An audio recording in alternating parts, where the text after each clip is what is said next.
Magandang araw sa inyo. Sa part na ito, masasaksihan natin ang matinding pagbabago sa timpla ng buhay ni Cassandra. Kung dati takot lang ang nararamdaman niya, ngayon ay nagiging galit na ito. Hindi na lang basta stalker ang kalaban mga suki. Parang may ghost na nagbubura ng mga ebidensya. Paano mo lalabanan ng isang kaaway na hindi mo makita, hindi mo mahuli at kayang pasukin ang mismong pribadong device mo? At hindi lang yan. Dahil si Michelle, tila lalong nagiging unpredictable at mapanganib. Sa gitna ng lahat ng ito, may panibagong pressure mula sa chairman. Ang birthday celebration ni Delton, isang engrandeng plano na magiging dahilan para malagay sa gitna ng crossfire si Cassandra. Magagawa niya bagang maging perfectong event coordinator habang ang buhay ng mahal niya ang nakataya. At higit sa lahat mga suki, mapagkakatiwalaan ba talagang mga nakapaligid sa kanila? Mula sa galit ni Garrett hanggang sa misteryosong lalaki sa site. The trap is tightening. Ready na ba kayo na malaman ang katotohanan? Simulan na natin.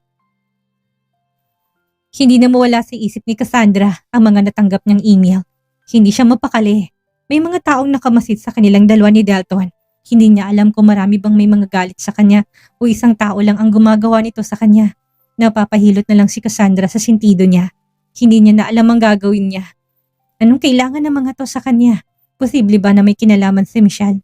Sa tuwing nagagalit si Michelle sa kanya ay may nagbabantang nangyayari.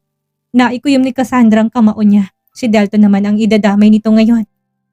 Kanina pa nakatitig si Cassandra sa study room ni Dalton. Pareho na silang nasa mansyon pero hindi sila masyadong nag-uusap at nagtatabi. Mahigpit na hinawakan ni Cassandra ang cellphone niya. Binabalot ng takot at kaba ang buong pagkataon niya. Gusto niyang sabihin kay Dalton ng lahat pero natatakot siya dahil pakaramdam niya kahit na anong gawin niya may nakamasid sa kanya. Natatakot na siyang kumilos dahil para bang may mangyayari. Samantala naman pinatawag ni Chairman si Dalton kaya lumabas si Dalton ng study room niya. Alam niyang nasa sala si Cassandra pero hindi niya ito tinignan. Dumiretso si Dalton sa library kung nasaan si Chairman. Ipinatawag mo raw ako. Usal ni Dalton nang makarating siya. Nakaupo naman si Chairman habang may binabasang libro. Maupo ka, utos nito na ginawa ni Dalton. Malapit ng birthday mo. May plano ka na ba? Tanong ni Chairman. Bahagyang napataas ang kilay ni Dalton. Kailan pa nagkaroon ng interest ang kanyang ama sa araw ng kapanganakan niya? Wala pero baka wala ako sa bansa ng araw na yun. May kailangan akong gawin sa abroad. Sagot niya. Ibinaba ni Chairman ang binabasa nito sa kanya tinignan si Dalton. May plano na ako sa birthday mo. Ngayon lang ulit tayo magkukompleto kaya gusto ko na maghanda dito sa mansyon. Malawak naman sa hardin at magkakasyang mga bisita mo doon. May gusto rin akong ipakilala sa'yo. Hindi pa atras ang edad mo, Dalton. Hindi habang buhay, bata ka. Ako nang naghanap ng mapapangasawa mo. No, don't do that. Mabilis na pagtanggi ni Dalton. May plano na silang dalawa ni Cassandra at ayaw niyang i-cancel yon. Hindi na ako bata, Dad, para sa birthday celebration na yan. Sanay naman na rin ako na walang ganap tuwing birthday ko. Huwag na kayong mag-abala pa. Huwag niyo rin akong madaliin sa pag-aasawa. Darating din tayo dyan pero wag na muna ngayon. Seryoso niyang sagot. Naniningkit naman ang mga mata ni Chairman. Hindi ko alam kung buhay pa ba ako kapag nakapangasawa ka, Dalton. Gusto ko sana bago malang ako mawala ay makita ko na may sarili ka na ring pamilya. Kung sino man ang girlfriend mong sinasabi nilang diborsyada, ay iwan mo na. Nakahanap na ako ng babaeng gusto ko para sa'yo. Napaigting ang panga ni Dalton. Ayaw niya nang pinapakialamanan ang buhay niya, lalo ng desisyon niya. Hindi ko gagawin yun, Dad. Huwag niyo kong kokontrolin. Malaki na ako para magdesisyon para sa sarili ko. Kung ito lang ang sasabihin niyo, mabuti pa matulog na tayo dahil wala akong planong sundin kayo. Tumayo na si Dalton at akma na sanang aalis nang sakto naman na pumasok si Cassandra. Panandalian siyang tinignan ni Cassandra. Pinatawag mo po ako, Chairman, tanong ni Cassandra saka lumapit at tumabi kay Dalton. Kung hindi mo pa alam, malapit na kasi ang birthday ni Dalton. 2 linggo na lang yon. Gusto ko sana mag-celebrate tayo para sa kanya dito sa mansyon. Kung wala ka namang gagawin, Iha, pwede bang tulungan mo siya sa preparation? Napalunok si Cassandra. Tinignan niya si Dalton dahil hindi niya rin alam ang sasabihin niya lalo na't may sarili na silang plano para sa araw na yon. Hindi na kailangan, Cassandra. May sarili akong plano para sa araw na yun at alam ko rin na marami kang ginagawa. Wala ako sa bansa ng araw na yun, saad ni Dalton sa kanya. Napapalunok na lang si Cassandra sa kanya tinignan si Chairman. Hindi nila inaasahan na may sarili ring plano si Chairman. Hindi siya alis ng araw na yun, Iha. Gusto kong ikaw sana ang maging punong abala sa araw na yun. May mga makakasama ka naman. Ikaw nang inuutusan ko dahil ikaw ang malapit kay Delton. Mas alam mo kung anong gusto niya at madali mo lang siyang makakausap kung sakali na may kailangan kang alamin. I said no need, Dad. May diin ang wika ni Delton pero nakipagmatigasan din si Chairman sa kanya. Ikaw ang inaasahan ko dito, Cassandra. Gawin mo pa rin. Kung kausapin ka man ni Dalton na wag mong gawin ang pinapagawa ko, wag mo siyang sundin. Ako ang kausapin mo. Gusto ko lang din bumawi sa kanya, lalo na't maraming taong hindi ko siya nakasama sa birthday niya. Gusto ko sulitin na rin ang mga araw na makakasama ko pa sila. Hindi ko alam kung aabutin pa ba ako sa mga susunod na taon. Seryosong wika ni Chairman. Naiipit naman sa gitna si Cassandra dahil hindi niya alam kung sinong susundin niya. Hindi na rin siya makatingin kay Dalton na mukhang galit na sa plano ni Chairman. Iha, I need your answer. Muling wika ni Chairman, wala namang nagawa si Cassandra. Sige po, Chairman, ako na pong bahala doon. Sagot niya. Ramdam ni Cassandra ang mariing titig ni Dalton sa kanya pero hindi niya ito nilingon. Good. Thank you so much, Iha. Sige na, magpahinga ka na. Yumuko si Cassandra para magbigay galang saka siya lumabas. Sumunod na rin si Dalton sa kanya. Paglabas nila ng library ay hinila ni Dalton si Cassandra pababa ng hagdan hanggang sa lumabas sila. Saan mo ba ako dadalhin? Tanong ni Cassandra. Dalton, baka may makakita sa atin. Alam mo naman ang dami-daming tao kahit nasa ang sulok ng mansyon. Mahinang usal ni Cassandra sa kanya pero walang pakialam si Dalton. Bakit pumayag ka? May plano na tayo para sa araw na yun, Cassandra. Saad ni Dalton nang makarating sila ng hardin. Lumayo naman munang mga gwardyang nagbabantay sa hardin. May magagawa ba ako? Anong gusto mong gawin ko? Hindian si Chairman para lang magawa natin ang plano natin. Tama rin naman ang daddy mo. Ngayon nyo lang makakasamang isa't isa sa araw ng birthday mo. Wala na rin tayong kasiguraduhan kung makakasama pa ba natin siya ng matagal. Dahil tumatanda na rin talaga siya. Ayaw ko namang kunin pa sa kanya ang araw na yun. May mga susunod na taon pa naman para mag-celebrate tayo ng tayong dalawa lang. Pwede rin naman tayo mag-celebrate ulit after, hindi ba? Malumani na saad ni Cassandra. Napapabuntong hininga na lang si Dalton pero wala na rin siyang magawa dahil ano pa bang gagawin niya kung mag-isa niya na lang aalis ng bansa. Ano pa nga bang magagawa ko? Nakapag-desisyon ka na eh. Sukong sagot ni Dalton. Tinignan niya ng diretso sa mga mata si Cassandra. Pansin niyang tila ba may nagbago doon. Okay ka lang ba? Bakit parang may bumabagabag sa'yo? Tanong niya. Napayuko naman si Cassandra, pansamantala saka ito tumingin sa ibang direksyon. Wala naman, pagod lang siguro ako, sagot niya. Hindi naman na nagtaka si Dalton, kung ganun matulog na tayo. Pupuntahan na lang kita mamaya sa kwarto mo para masiguro kung hindi ka ulit babangungutin. Tumango na lang si Cassandra. Gabi-gabi silang natutulog na magkatabi pero hindi pa naman sila nahuhuli dahil maingat si Dalton. Bumabalik na lang si Dalton sa kwarto niya alas 4 ng umaga. Si Cassandra ngang naging punong abala sa paghahanda para sa birthday ni Dalton. Siniguro niya rin na magiging maayos at maganda ang setup lalo na't ito ang unang beses na makakasama niya si Dalton sa birthday niya at ito rin ang unang celebration nila kasama si Chairman. Nakipag-usap na lang siya sa mga nakuha niyang organizer. Sinabi niya sa mga itong gusto niya at plano niya para ito na ang bahala pagdating sa setup. Gagawa rin ba kami ng backdrop at mini stage? Tanong na bakla. Oo naman, make it simple. Huwag naman masyadong gawing pambata lalo na't nasa 30s nang magse-celebrate. Sagot ni Cassandra na ikinatango ng mga nakikinig sa kanya. Sa mga lumipas na araw ay siyang naging abala para hindi sila ma-rush kapag ilang araw na lang ang natitira bagong birthday ni Dalton. Masaya naman siya sa ginagawa niya. Hindi man natuloy ang plano nilang dalawa, masaya naman siyang naalala ni Chairman ng birthday ni Dalton. Masaya siyang asikasuhin ng lahat.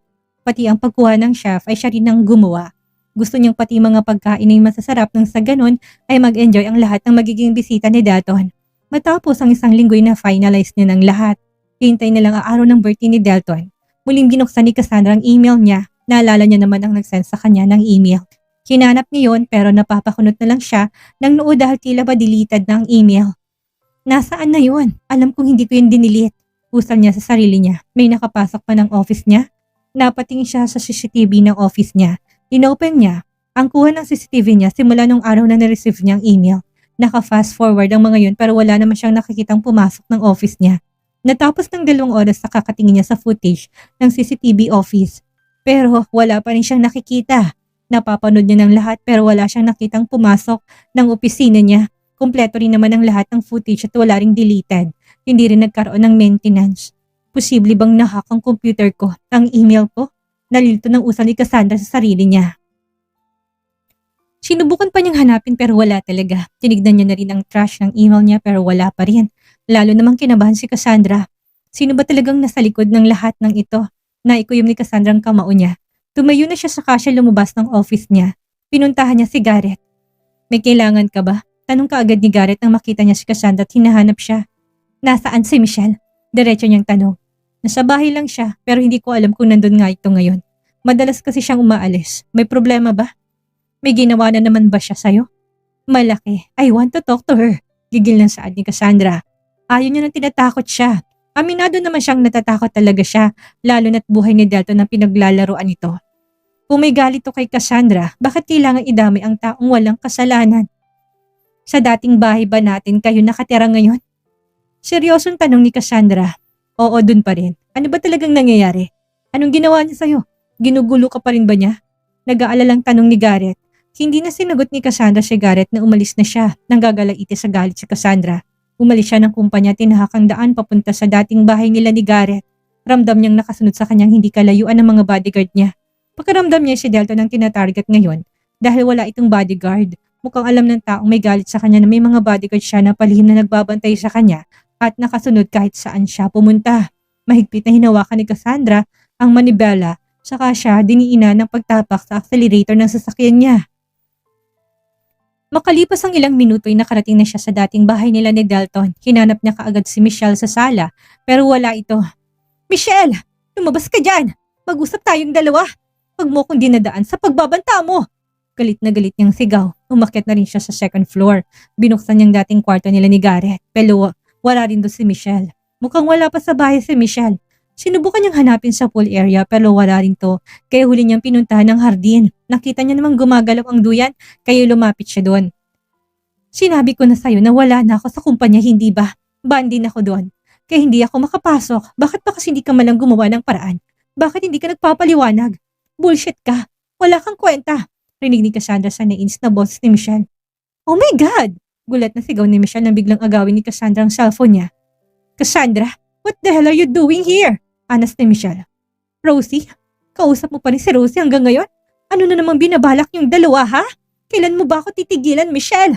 Nanggagalaiting sigaw ni Cassandra. Bumangon si Michelle sa pagkakahiga niya at hinarap si Cassandra. Ano bang problema mo? Sumugod ka pa talaga dito? Alam mo bang pwede kitang patayin dito nang walang nakakaalam? Dahil ikaw naman ang kusang pumasok dito. Sige, gawin mo. Mapapanatag ka ba kapag namatay na ako? Yan bang gusto mo? Ikaw bang nasa likod na nagbabanta sa akin, ha? Shit, Michelle. Kailan ka ba titigil? Ubus na ubus ng pasensya ko sa'yo. Gulat na gulat si Michelle sa matinding galit ni Cassandra sa kanya. Akala niya mas matapang na siya sa ate niya pero tila ba minaliit niyang ate niya. Hindi ko alam ang sinasabi mo, sagot naman ni Michelle. Hilaw na lang na natawa si Cassandra. Itigil mo na to. Hindi kita atrasan. Itigil mo ng paglalaro ng buhay namin. Dahil hindi na ako natutuwa. Tinaasan siya ni Michelle ng kilay. Pinagbibintangan mo ba ako? Kapag ba may nangyari sa'yo, ako kaagad ang iniisip mo? Ano na naman bang ginawa ko? Hindi mo ba nakikita na nandito lang ako sa loob ng bahay namin? Tapos guguluhin mo lang ako? Ikaw lang ang may matinding galit sa akin, Michelle. Gusto mo kong makitang mamatay.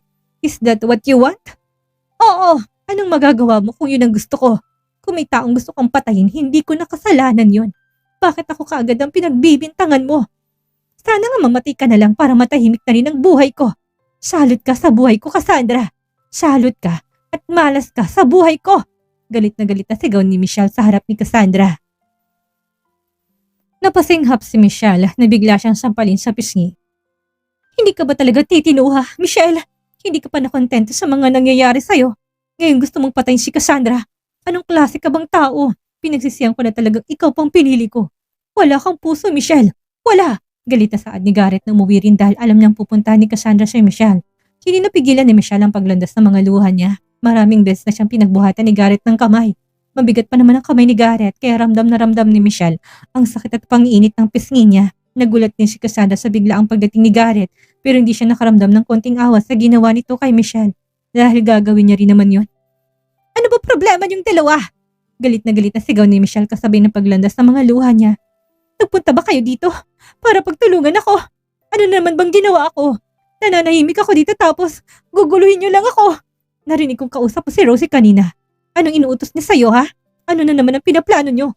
May inuutos ka ba kay Rosie? Ano na naman pinaplano mo ha? Kailan ka ba matatapos? Hindi ka pa ba nagsasawa na puro na lang gulong yung nangyayari sa buhay mo? Nanilisik ng mga mata ni Cassandra dahil sa matinding galit na nararamdaman niya. Hilaw na lang na natawa si Michelle habang ginugulo niyang buhok niya. Nasaan ang patunay mo, Cassandra? Sabihin mo nga sa akin kung anong ginawa ko. Tinangka mong buhay ko, hindi ba? Nalaki ang mga mata ni Michelle sa sinabi ni Cassandra. Napalunok siya pero matapang pa rin niyang sinalubong ang mga mata ni Cassandra. Wala akong alam sa sinasabi mo. Pagtatanggi niya, lalong nilapitan ni Cassandra si Michelle sa ito hinawakan ng mahigpit sa braso. Ano ba? Nasasaktan mo ko! Inis na wika ni Michelle at sinubukang alisin ng kamay ni Cassandra sa kanya pero mas lalo yung hinigpitan ni Cassandra. Itong tatandaan mo. Kapag hindi ka pa tumigil sa ginagawa mo, hindi ako magdadalawang isip na magsampa ng kaso laban sa'yo. Sisiguraduhin ko na makakahanap ako ng sapat na ebidensya para ipakulong ka.